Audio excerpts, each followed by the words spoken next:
What are we gonna do? You can't just keep ignoring this.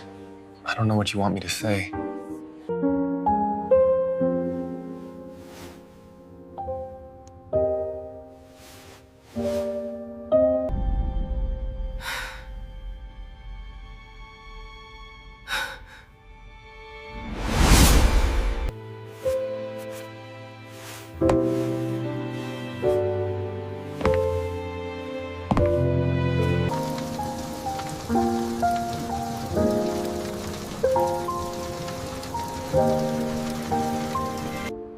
I saw her.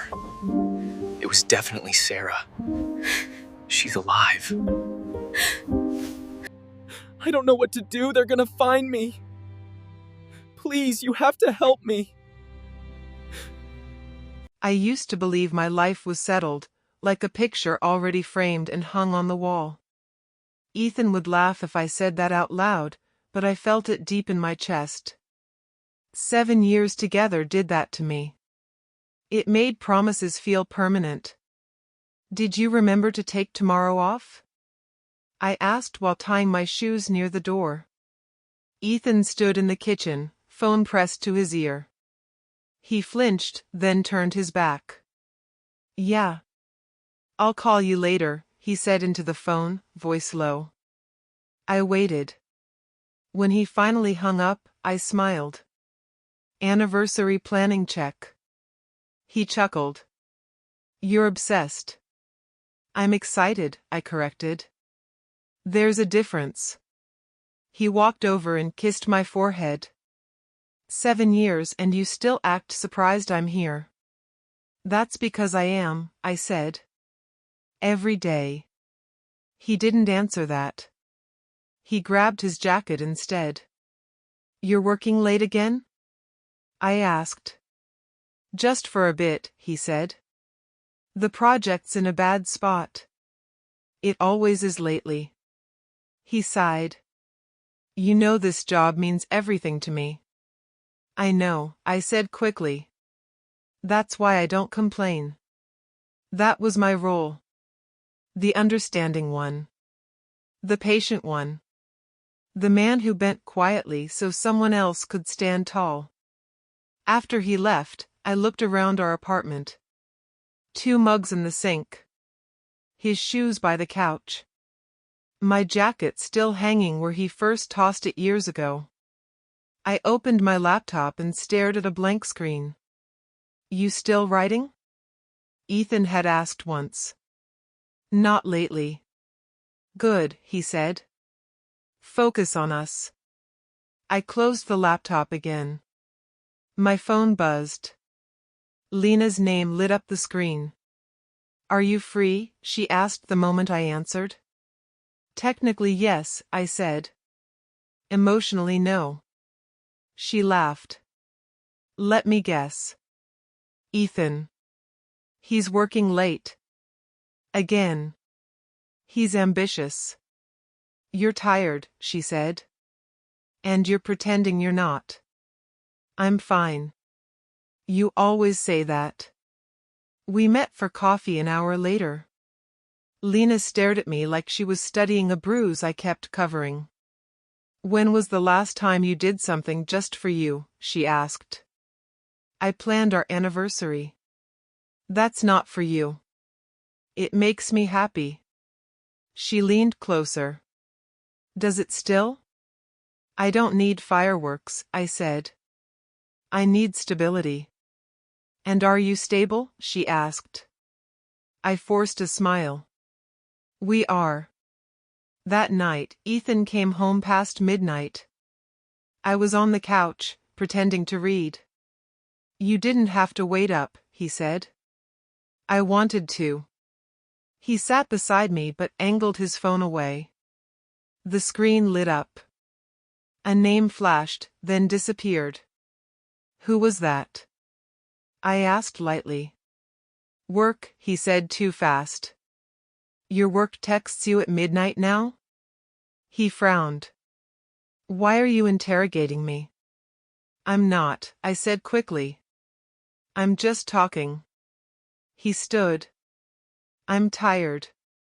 I let it go. In bed, I curled against him. Do you still love me? I asked. He laughed. Where did that come from? I just want to hear it. Of course I do, he said, already half asleep. I stared at the ceiling and told myself doubt was just fear talking. The next morning, he left early. His phone stayed glued to his hand. Big day? I asked. Something like that. Dinner tonight? I asked. He hesitated. I'll try. That's okay, I said. I'll wait. He smiled with relief. You're amazing. Lena called me later. He forgot your dinner again, didn't he? She asked. He didn't forget, I said. He's busy. You sound like his press release. He loves me, I said. Silence stretched. Just promise me one thing, she said. What? Don't disappear. That night, alone in the kitchen, I whispered to myself, this is what love looks like. I believed it because believing was easier than seeing the cracks forming under my feet. I heard the name by accident, and somehow that made it worse. Ethan thought I was asleep. I was lying on the couch with a blanket over my chest, eyes closed, breathing slow. I heard him step onto the balcony and slide the door shut. His voice dropped the way it only did when he didn't want to be heard. I told you not to call, he whispered. I frowned under the blanket. No, I'm not upset, he said. This isn't the time. I sat up slowly, heart beating faster. Ryan, listen to me, he said.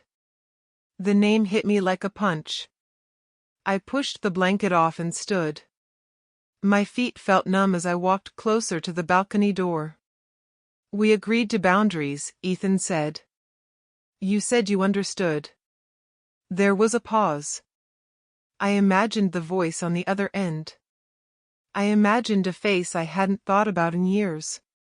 I didn't say that, Ethan whispered. Don't twist my words. My hand hovered near the glass. This doesn't mean anything, he said. You know that. I stepped back before he could see me. My stomach twisted. My mind scrambled for explanations that didn't hurt. He came back inside a minute later. I was sitting on the couch again, pretending to scroll through my phone. Who was that? I asked, forcing my voice to stay calm. He froze for half a second. Work. I looked up. At this hour? You know how it is, he said, already moving toward the kitchen. I followed him. I heard you say a name. He didn't turn around. You're imagining things. I heard you say Ryan. He dropped a glass. It shattered in the sink. You were listening? He snapped. I was breathing, I said. That tends to make noise. He rubbed his face. Ryan's nobody. You dated him, I said. That was years ago. You told me he broke your heart. He laughed, sharp and wrong. You're overthinking. Then why did you say his name like that? I asked. Like what? Like it still matters. He leaned against the counter. You're tired. You should sleep. Don't do that, I said. Don't make me feel crazy. I'm not, he said. You're just insecure lately. That word stung. I trusted you, I said. And I've never given you a reason not to, he replied. I wanted to believe him. I needed to.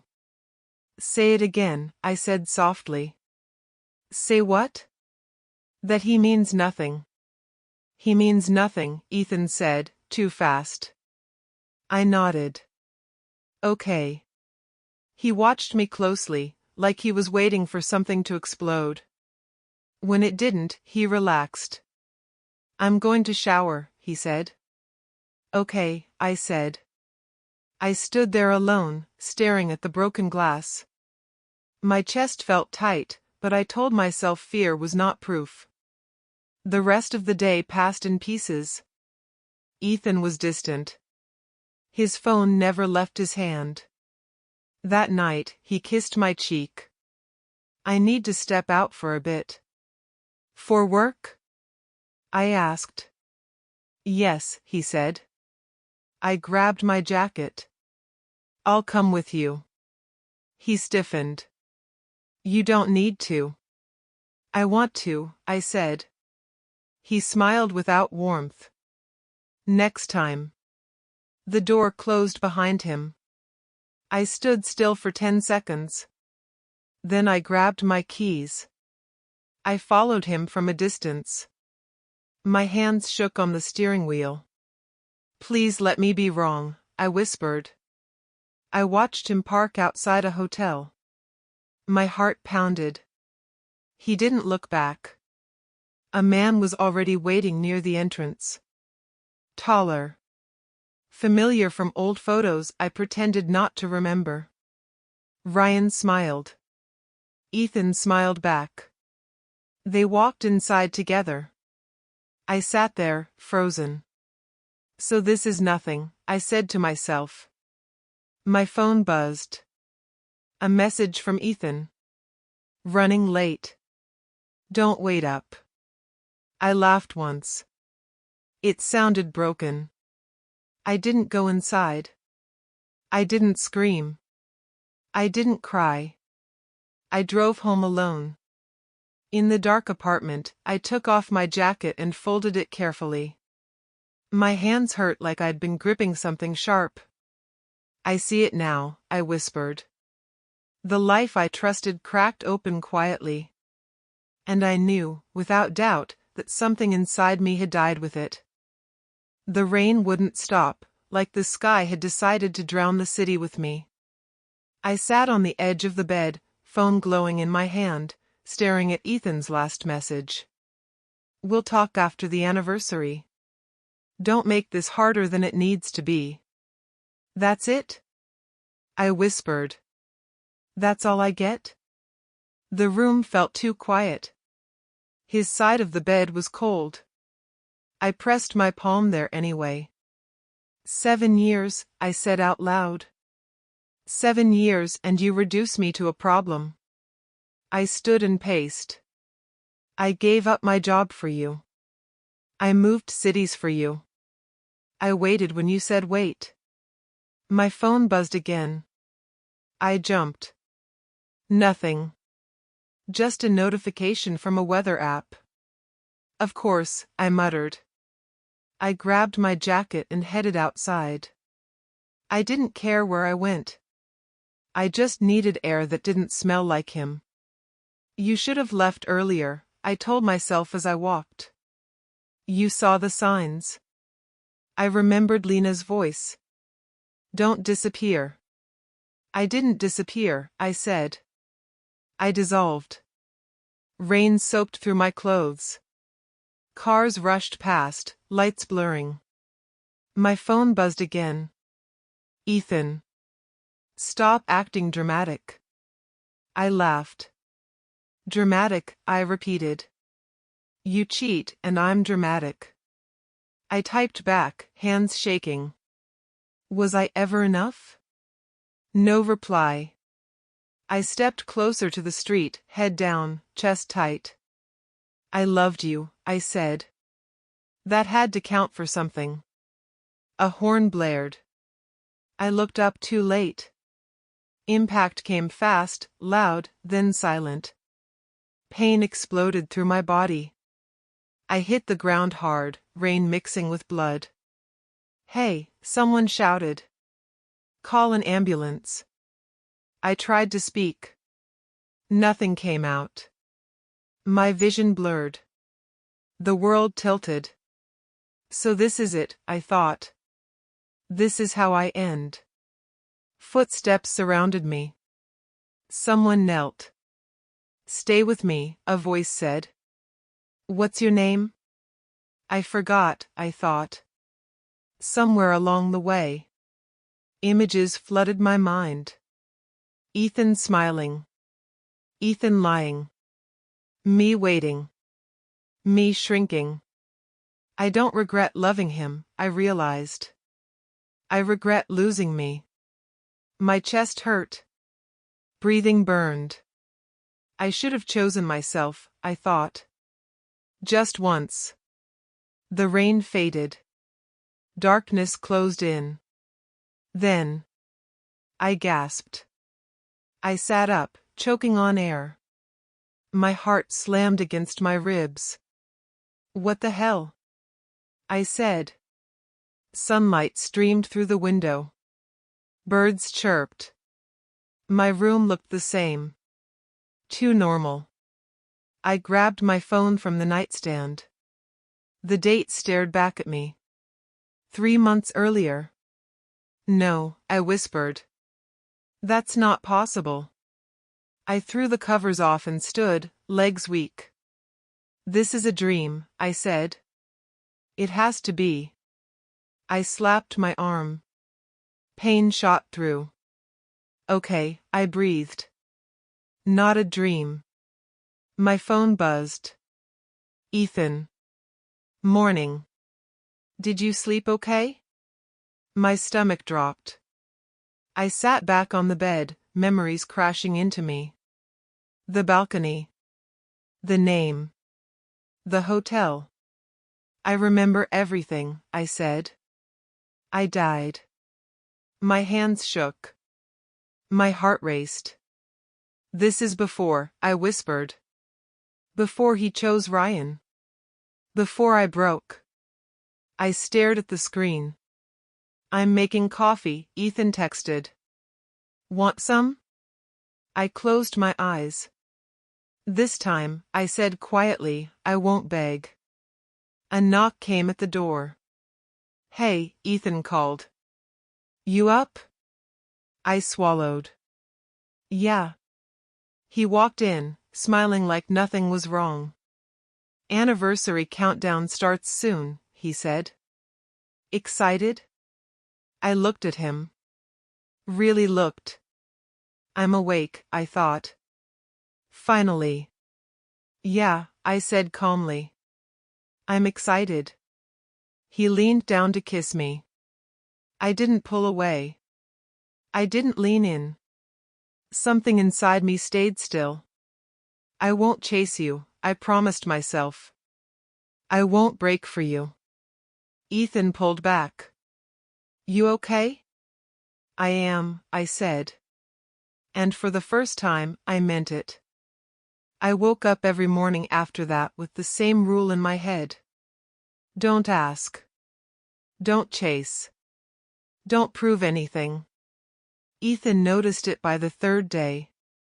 You didn't grab my phone this morning, he said while tying his shoes. I sipped my coffee.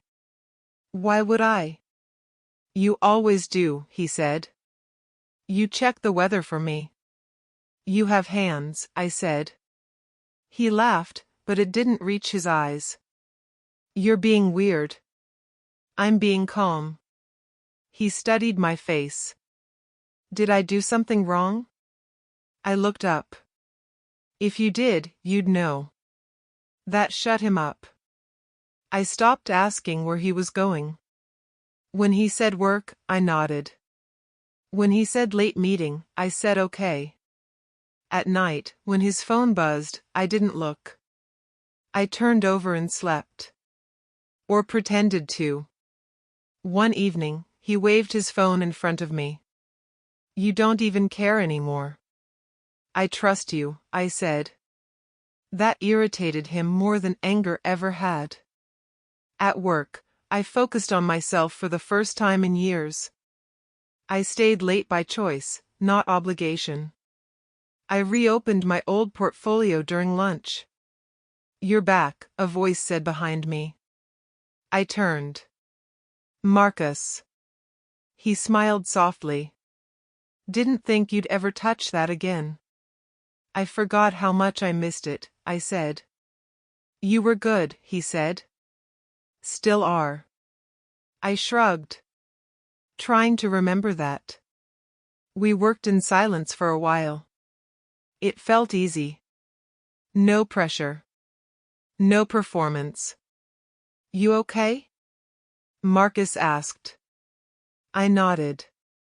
Yeah. Just quieter. Quiet isn't bad, he said.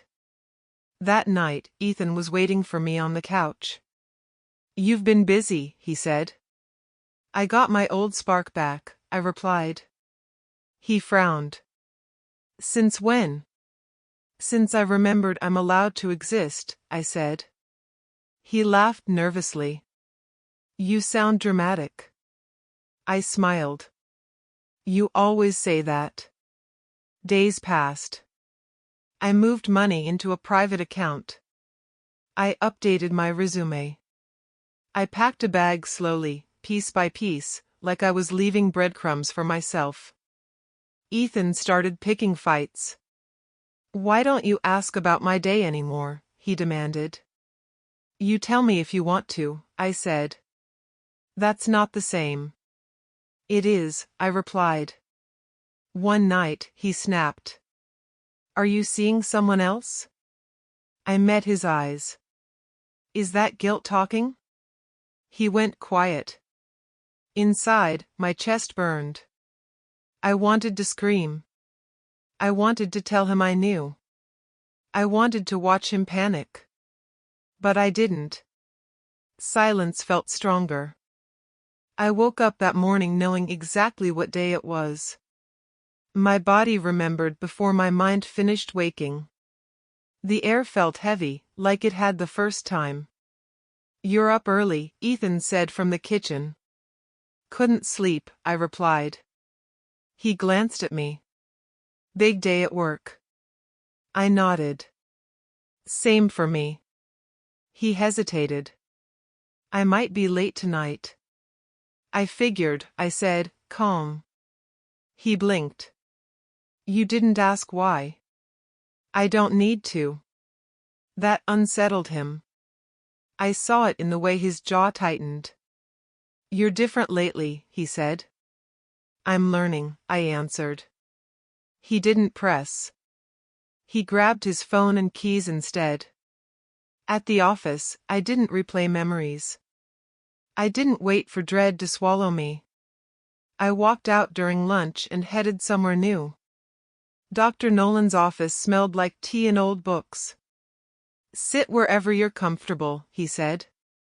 I chose the chair closest to the door. Why are you here? He asked. I died, I said. He didn't flinch. Tell me what that means to you. I lost myself loving someone who never chose me, I said. Why did you stay? Because I thought love was endurance, I replied. And now? Now I know it's self-respect. He nodded. Good place to start. That evening, Ethan came home later than usual. Long day, he said. I replied. He paced. I ran into Ryan today. I looked up. Oh. Yeah, he said quickly. Completely by accident. I smiled. Funny how accidents repeat. He stiffened. You're not mad? No, I said. Not upset? No. He stared at me. Say something. I hope you got what you needed, I said. His face drained. Later, I saw Ryan's name light up Ethan's phone. I didn't look away. That's him, Ethan said. Ryan. He seems important, I replied. He's complicated, Ethan said. I know, I said softly. So are you. Ethan laughed, hollow. You don't even care. I met his eyes. I care about myself now. That night, Ethan left again. I didn't follow. I already knew his choice. Ethan didn't fall apart all at once. He unraveled slowly, like a thread pulled from the inside. I noticed it in small things first. "You're not listening," he snapped one night. "I am," I said. "You're just repeating yourself." He rubbed his temples. "Ryan doesn't trust anyone." "That sounds exhausting," I replied. "He checks my phone," Ethan said. "He gets mad if I don't reply fast enough." I nodded. "That's rough." "That's it?" he asked. "No opinion?" "I'm not in your relationship," I said. He stared at me like he was looking for the old version of me. He didn't find him. His boss started calling late. His tone shifted from firm to sharp. "You missed another deadline," the voice shouted through the phone one evening. "I'll fix it," Ethan said, sweating. He started drinking after work. One glass turned into 3. "You never ask me to stop," he said, slurring slightly. "You're an adult," I replied. "That used to bother you." "I changed," I said. Ryan's name came up more. Always with tension. "He thinks I'm cheating," Ethan complained. "On him?" I asked. "On you," Ethan said. I almost laughed. Lena came over one afternoon while Ethan was out. "He looks terrible," she said. "What did you do to him?" "Nothing," I said. "I stopped doing everything." She nodded. "Good." That night, Ethan came home angry. "Lena told me to leave you alone," he said. "She defended me," I replied. "You turned her against me." "I didn't have to," I said. "You did that yourself." He slammed his hand on the table. "I need you." I met his eyes. "You want comfort, not me." He went quiet. I packed while he slept. No rush. No tears. Just clothes, books, my laptop. I left a letter on the counter. "I forgive you. Not because you deserve it, but because I do. Take care." When I closed the door, I felt lighter. Karma didn't chase him. It waited. And I walked forward without looking back. Ethan found me 3 weeks after I moved out. I was sitting in a small café near my new place, hands wrapped around a warm cup, trying to enjoy the quiet. I didn't see him walk in. I felt him. "Please," he said, voice breaking. "Don't leave." I looked up slowly. He looked worse than I remembered. Unshaven. Eyes red. Shoulders slumped like he'd been carrying something too heavy for too long. "I'm not leaving," I said.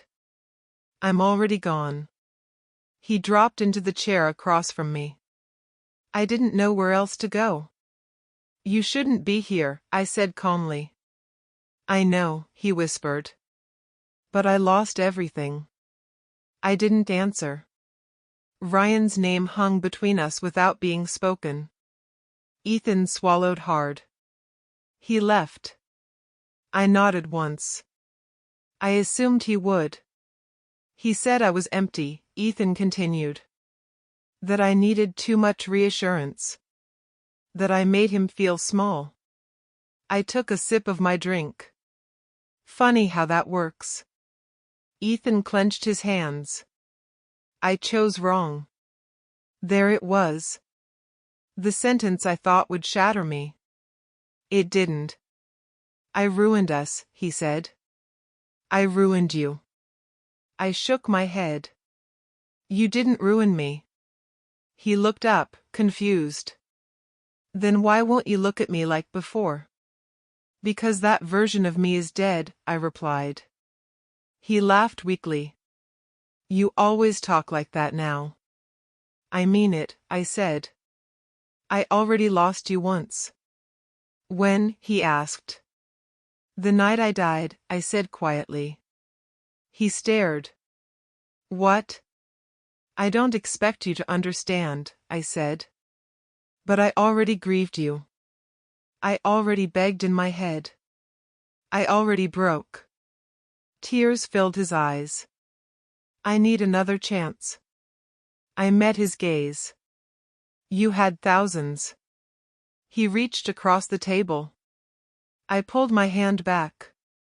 Why aren't you angry? He asked. Why don't you hate me? Because hate still ties me to you, I said. And I'm free now. His shoulders shook. I loved you. You loved how I made you feel safe, I said. That's not the same. He covered his face and cried. People stared. I didn't. I wake up every night thinking you'll be there, he said. And you're not. I nodded. That's what consequences feel like. He looked at me again, desperate. Tell me there's a way back. I stood. There isn't. His breath hitched. So that's it? That's it, I said gently. I walked past him, heart aching but steady. Outside, the air felt lighter. I didn't look back. For the first time, regret wasn't mine to carry.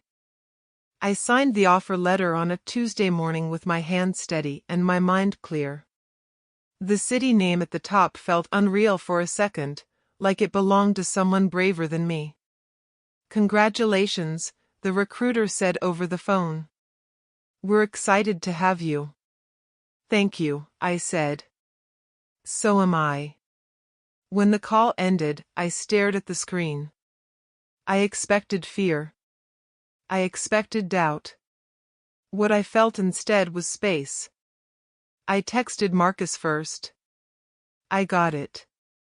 He replied almost instantly. Knew you would. New city. New start, I typed. Proud of you, he sent back. Later that day, we sat across from each other in the office break room. No rush. No tension. So, he said, are you scared? A little, I admitted. That's normal, he said. You're choosing yourself. I nodded. I forgot I was allowed to. He smiled. You always were. We walked out together after work. I don't want you to think, I started. I don't, he said gently. This isn't about me. That meant more than he knew. That night, alone in my apartment, I packed slowly. Not running. Not escaping. Just moving forward. I held an old photo of Ethan and me for a moment. We weren't all bad, I said to the empty room. I put the photo down and closed the box. My phone buzzed. Ethan. I heard you're leaving the city. I didn't reply. Another message came. I hope you find what you're looking for. I stared at the screen. I already did, I whispered. I turned the phone face down. The silence didn't feel heavy. It felt earned. On my last day, Lena hugged me tight. You did good, she said. So did you, I replied. You didn't let me disappear. She pulled back. Promise me one thing. What?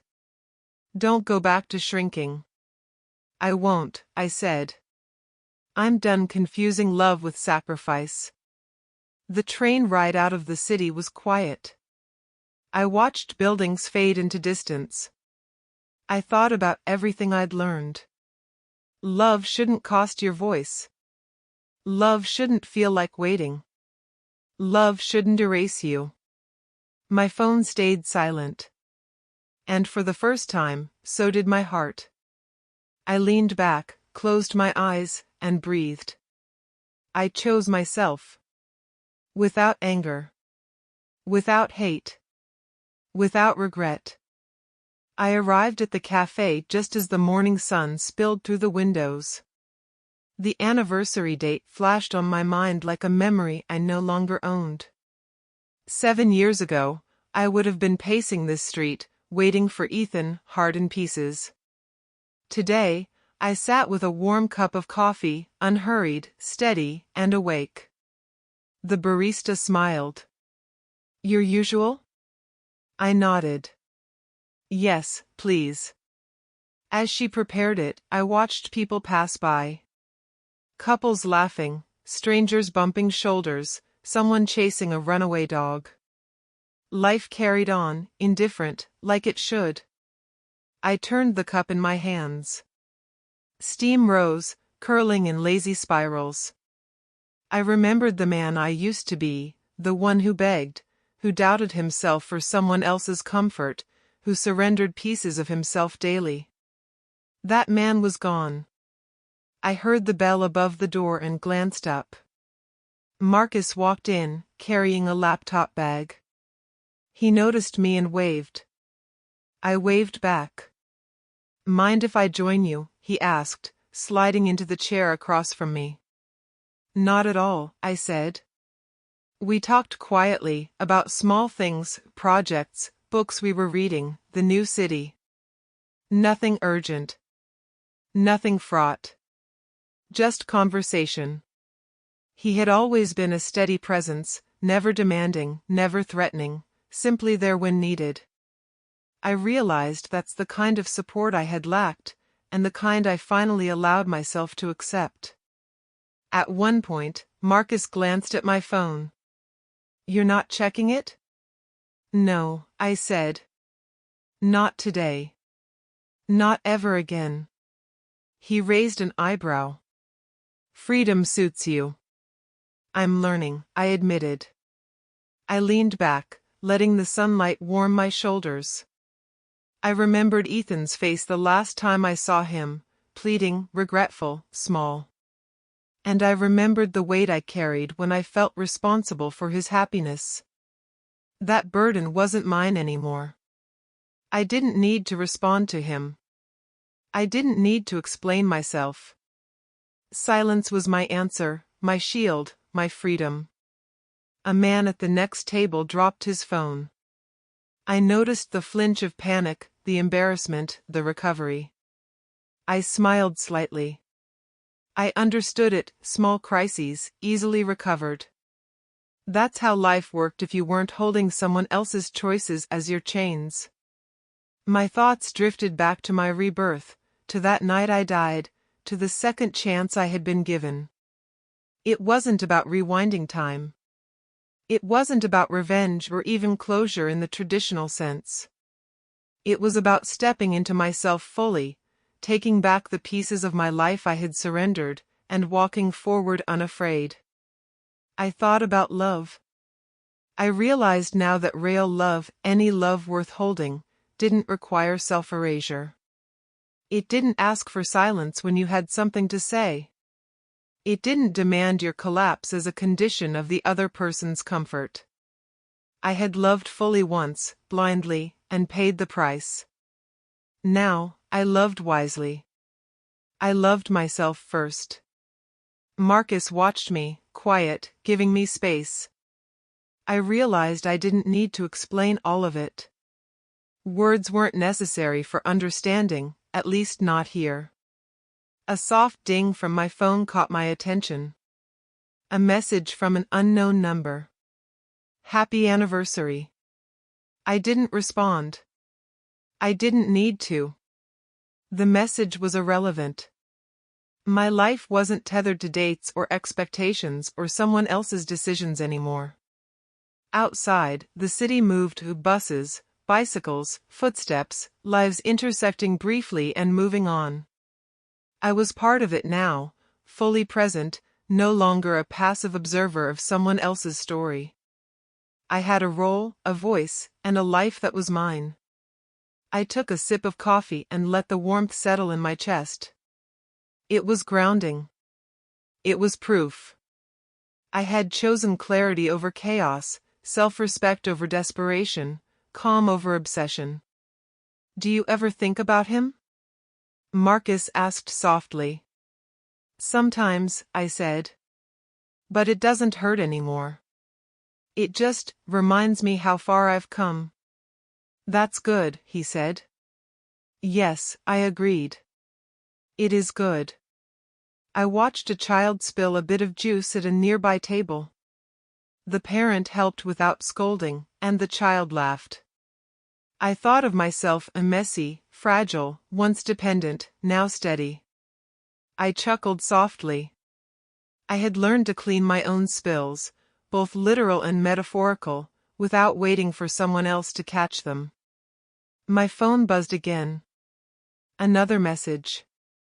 Another name I no longer needed. I ignored it. Silence wasn't emptiness, it was strength. The café grew busier. I didn't mind. I didn't flinch. I didn't care who noticed or who passed by. I was untethered. I was free. I leaned forward slightly. You know, I said to Marcus, I used to think life was about being chosen. Now I know it's about choosing yourself. He nodded. And not shrinking. Exactly, I said. I realized the truth I had fought to learn over months of pain, reflection, and rebirth. The anniversary didn't matter anymore. The past didn't matter. The only thing that mattered was this moment, this clarity, this life I had taken back. The sun shifted in the sky, light spilling across the table, warm and steady. I closed my eyes briefly and breathed. No revenge. No bitterness. Just life. Just me. When I opened my eyes, I saw a man at the door, hesitating. A reflection of what I used to be, a version waiting for validation, waiting to be chosen, waiting to be whole through someone else's approval. I shook my head slightly. Not anymore. I lifted my cup and took a final sip. I had been broken once, shattered by love and betrayal, but that version of me had died so the new me could be born. Stronger. Wiser. Whole. The day continued, life moving around me, but I remained still in the way that mattered. I had stepped out of the past, and the only person I needed to answer to now was myself. And for the first time in my life, I felt the quiet thrill of freedom, not as a reaction to loss, but as a choice, deliberate and unwavering. I smiled, small and steady, and whispered to myself, this is what living feels like. The world continued, indifferent, unstoppable. And so was I. I was home, finally, in the only place that ever truly mattered, inside myself. Did you sleep? Marcus asked, glancing at me over his coffee. A little, I said. Enough. He nodded like he understood more than I said. He usually did. We sat by the cafe window, the kind of place that smelled like burnt beans and quiet ambition. Outside, the city moved without caring who I used to be. I liked that. You're still thinking about them, he said gently. I'm thinking about who I was, I corrected. They just happen to be attached. Marcus didn't argue. He never rushed me. That was new. That was healing. My phone buzzed once on the table. I didn't pick it up. Marcus glanced down. You want me to distract you? No, I said. I want to let it ring. It stopped. The silence felt earned. Later that night, Lena called. I won't stay long, she said. I thought you should know. I leaned back on my couch, staring at the ceiling. If this is about Ethan, you don't have to. I know. But you might want to hear it anyway. I stayed quiet. That was my answer now. He got written up at work, she said. Twice. Missed deadlines. Missed meetings. He showed up drunk once. I closed my eyes. Not in pain. Just acknowledgement. Ryan? I asked. Gone. Weeks ago. Left without a fight. Figures. He asked about you, Lena added carefully. Not in that dramatic way. Just quietly. What did you say? That you moved on. I smiled, small and private. Good. He doesn't look angry anymore, she said. He looks empty. I thought about the man who once filled every corner of my life. The one I planned forever with. The one who chose momentary validation over 7 years of devotion. I'm not responsible for how that feels, I said. I know, Lena replied. I just wanted you to hear it from me, not from someone else. Thank you, I said. And I meant it. After the call ended, I sat there longer than I needed to. Healing wasn't loud. It didn't announce itself. It just showed up one day and asked if you were ready to stop bleeding. The next message came 3 days later. Ethan, I'm not asking you to come back. I just need to say I'm sorry. I know now what I lost. I read it once. Then again. I didn't reply. Marcus noticed the shift in my face that evening. Bad memory, he asked. An old voice, I said. It's quieter now. That's good, he said. I used to think closure needed words, I admitted. Now I think silence is enough. Marcus smiled. Silence can be honest. Weeks passed. I learned the shape of my new routines. Morning runs. Late dinners. Conversations that didn't require me to shrink. One night, after too much takeout and not enough sleep, I finally said it out loud. I was afraid that healing meant forgetting him, I said. Marcus looked at me. And I realized I don't want to forget, I said slowly. I just don't want it to hurt. He nodded. That's not erasing. That's integrating. I laughed. You sound like my therapist. I listen well, he said. That's cheaper. Another call came. This time, I let it go to voicemail. Ethan's voice sounded older. Tired. I don't expect anything from you, he said.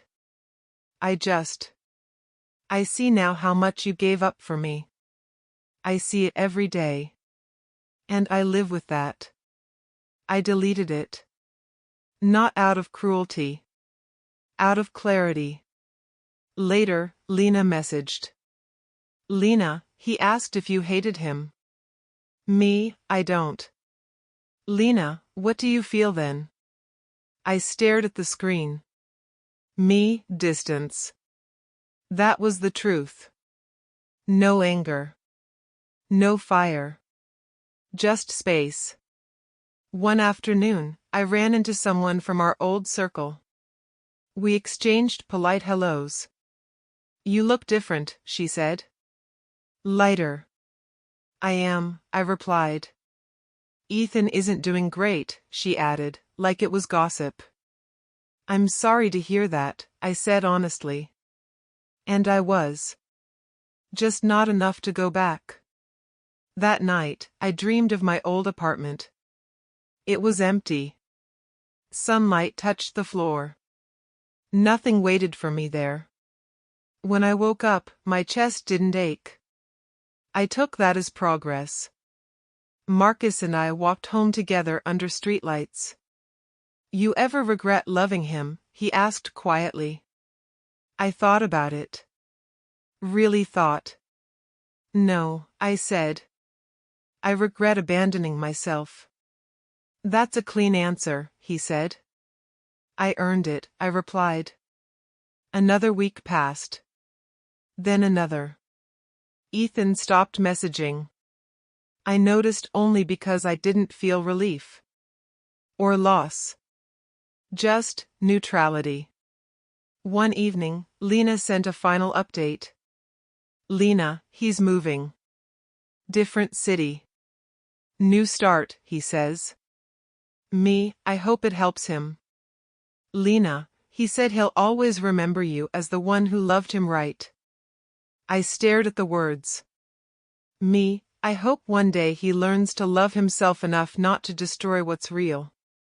Lena, I'm proud of you. Me, I know. I sat by the window after that. Watching lights flicker. Watching people pass.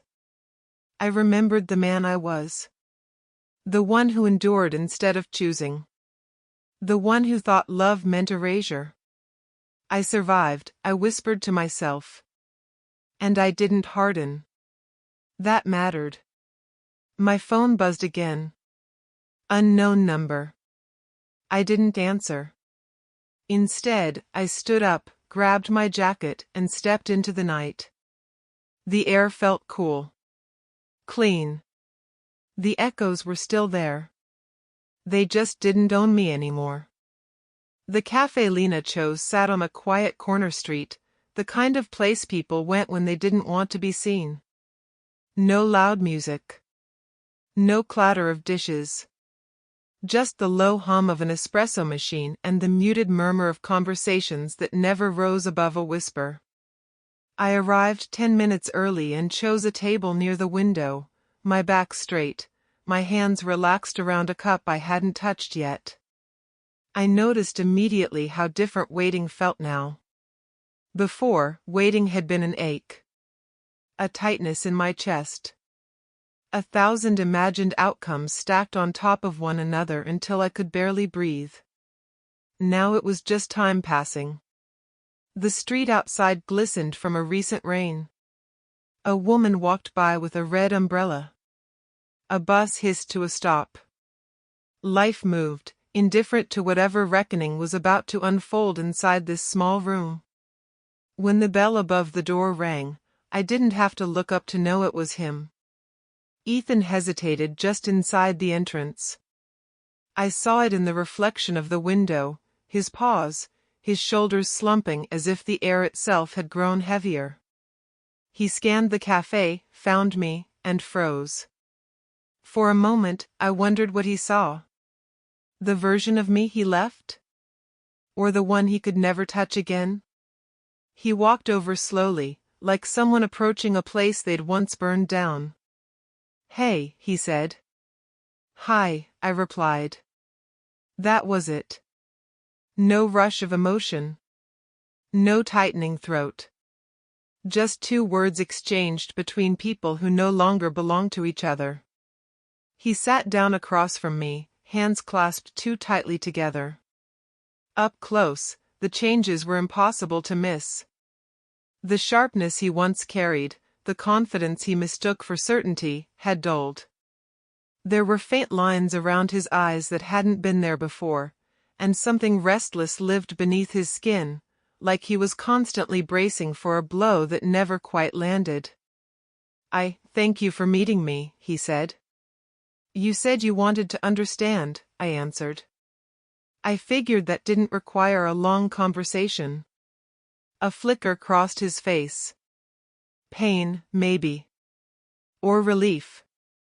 I couldn't tell anymore. Lena had warned me. She'd called the night before, her voice careful. You don't owe him this, she'd said.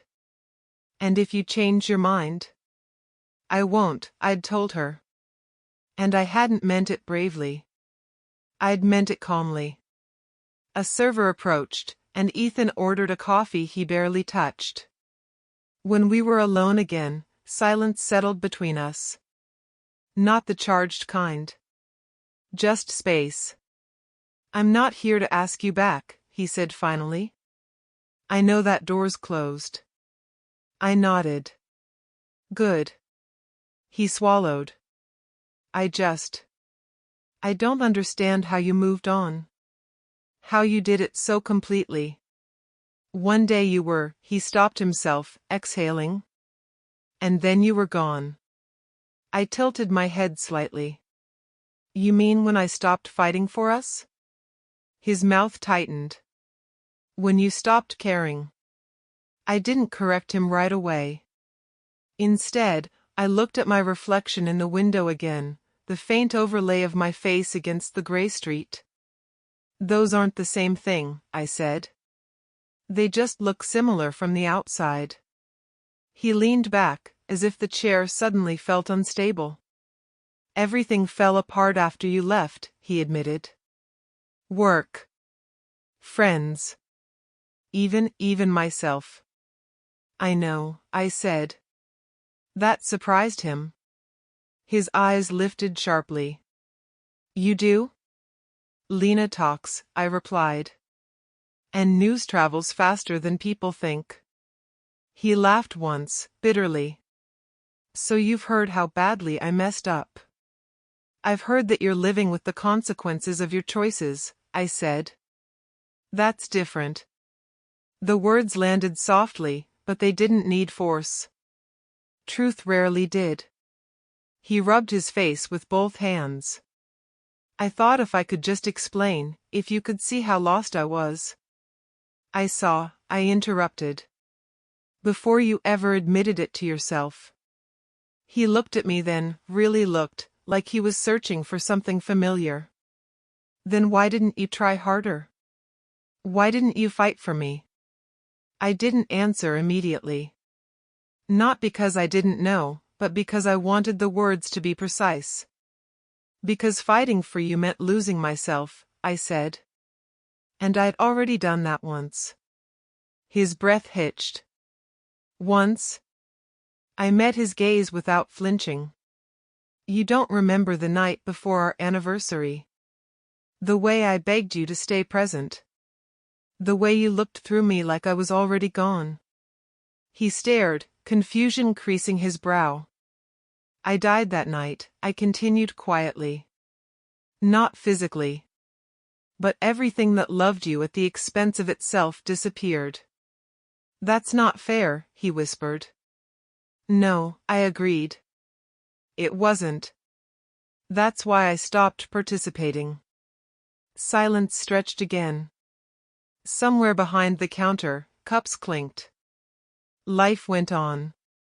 I chased validation, he said hoarsely. From Ryan. From work.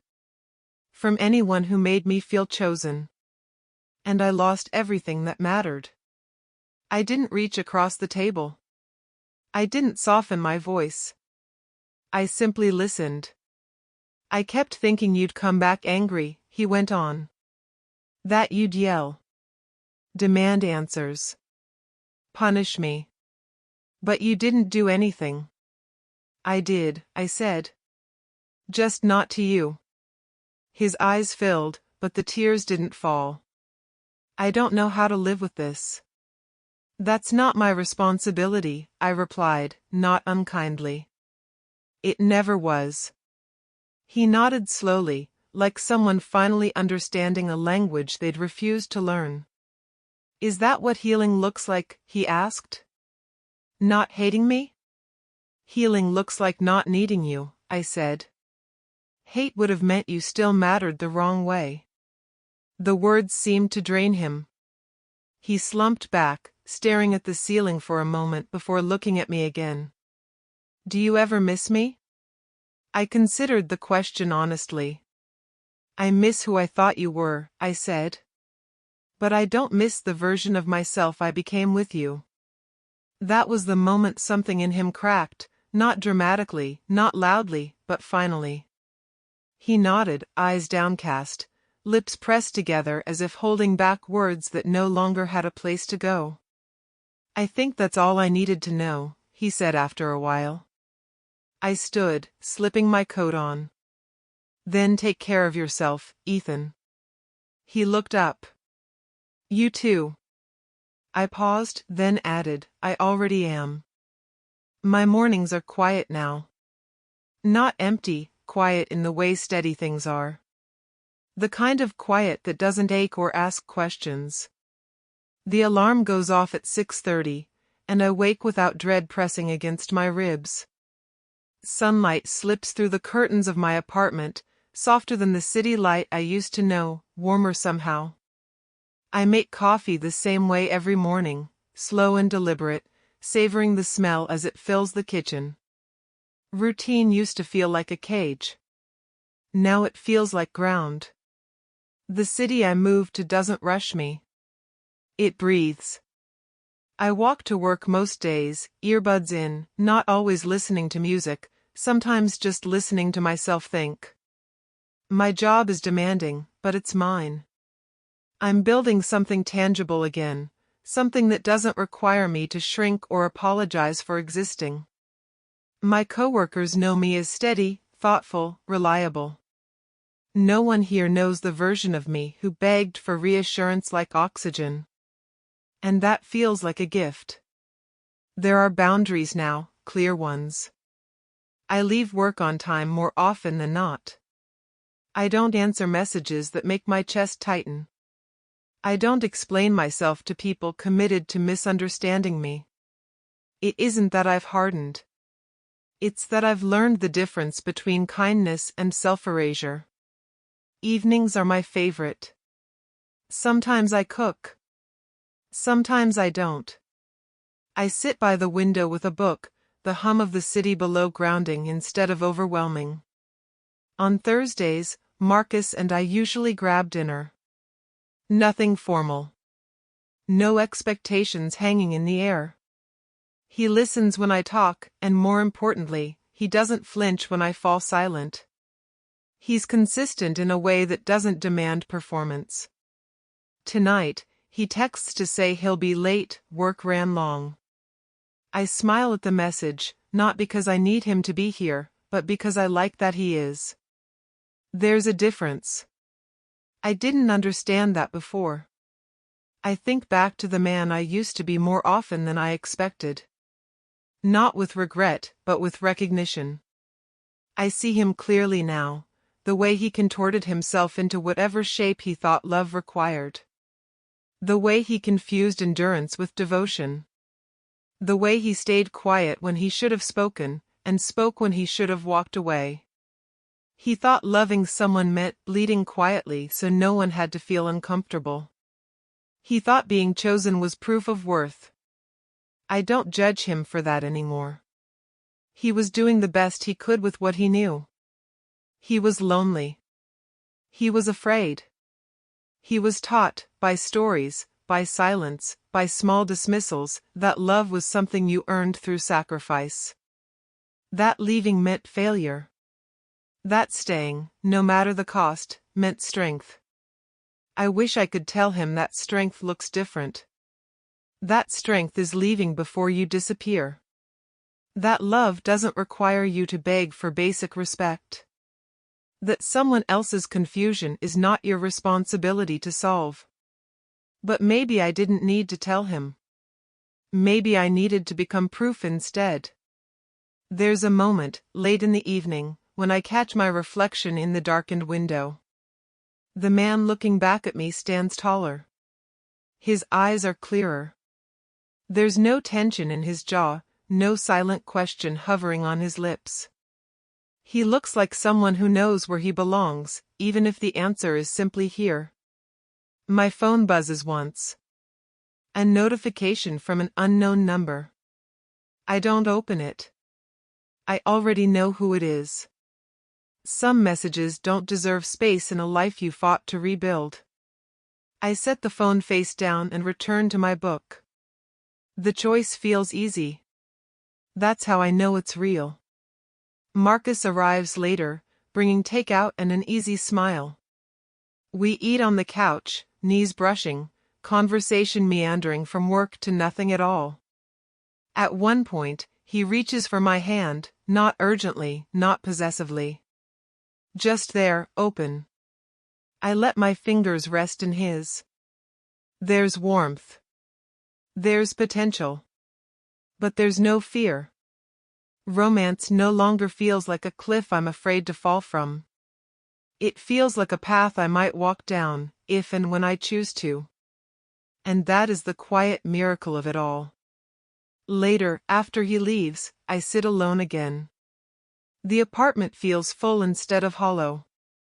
I think about the life I once imagined, the anniversaries, the promises, the future I tried to force into existence. I don't resent it. I don't grieve it. It was a draft. Not a failure. Rebirth, I've learned, isn't dramatic. It doesn't announce itself with fireworks or grand declarations. It shows up in small decisions repeated daily. In the moments you choose yourself without making a speech about it. In the silence where desperation used to live. I didn't win because someone finally realized my value. I won because I stopped asking them to. The man I used to be doesn't haunt me anymore. He walks beside me, quieter now, finally at rest. I carry him with compassion, not shame. He led me here, even if he didn't know where here was. And as the night settles in, calm and unremarkable and deeply mine, I understand the truth that took me a lifetime to learn. Rebirth isn't about rewriting the past. It's about refusing to repeat it. I didn't win by being chosen. I won by choosing myself.